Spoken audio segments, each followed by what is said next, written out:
very good morning dear student. Right now so many students are facing the problem in science. How can we solve assertion, region and case based question? So today I am going to explain your physics teacher Anant works. How can we attempt the assertion region in class 9th and 10th exam? Let's see if we have question for the question number 1, 2 and 3. Select the correct option A, B, C and D. We have given in case of assertion region both assertion and region are true and region is correct explanation of assertion. यानी कि आपको given होगा एक assertion दूसरा region और ये बता रहा होगा कि आपका जो region है that means जो explanation है वो assertion के साथ जो first explanation और second explanation या first assertion और region है दोनों एक दूसरे के साथ एक दूसरे के आंसर्स है यानी assertion के आंसर्स जो है रीजन में है. रीजन जो है assertion के लिए फुलफिल कर रहा है कंडीशन फुलफिल कर रहा है. In second case that means first case assertion and reason both are correct. In second case assertion and reason both are true but reason are not the correct explanation of assertion. यानी कि second option ऐसा रहेगा आपको कि दोनों correct हैं पर एक दूसरे के लिए कंडीशन करेक्ट नहीं है. इन third case we have assertion is true but region is false and in last case assertion is false and region is true. So by that way we can analyze the questions. So let's see how can we answer the assertion and region. So let's suppose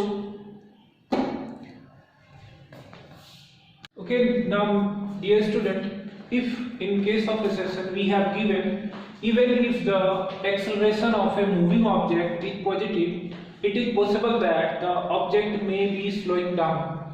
तो क्या let's see acceleration of a moving object is positive.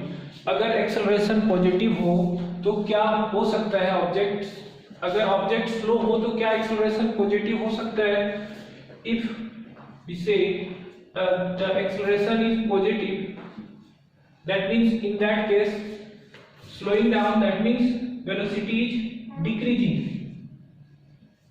If velocity is decreasing, that means velocity is decreasing. In that case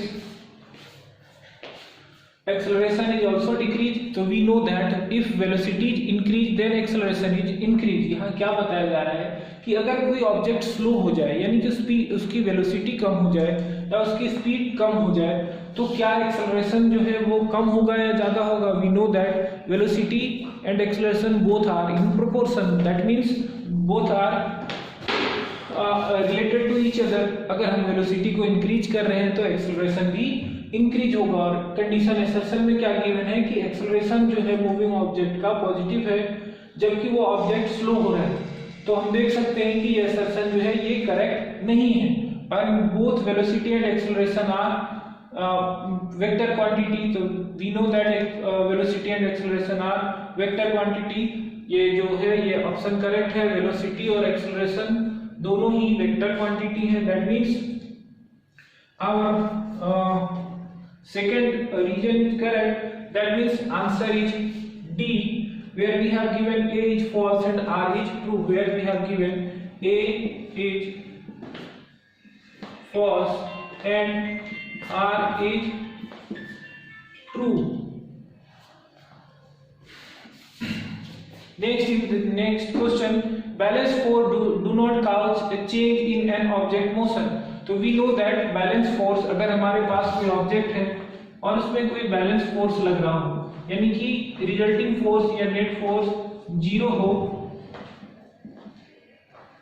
तो क्या object में किसी type का motion या displacement होगा.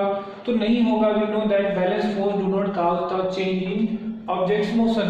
This is correct. अगर हम बैलेंस फोर्स लगाते हैं तो ऑब्जेक्ट में किसी भी टाइप का मोशन नहीं हो सकता है. And balance force can cause a change in object shape. और आपको ये भी पता है might be if we have football और balloon something and we are applying a balance force on it.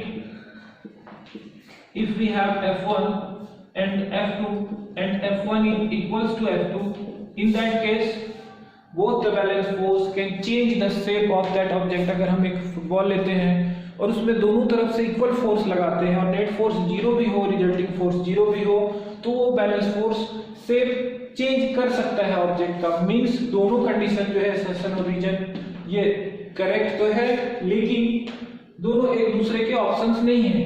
Balance force do not count the change in motion of object. We know that balance force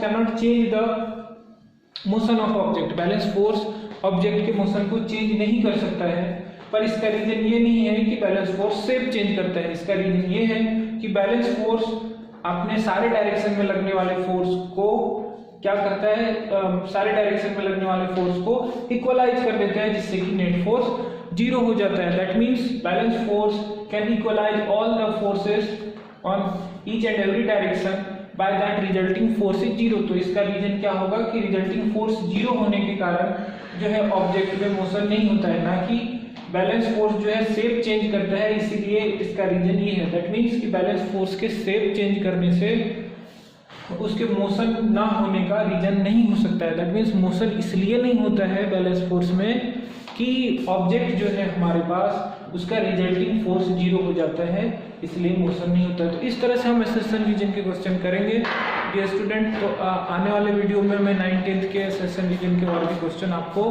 explain करूंगा। Thank you.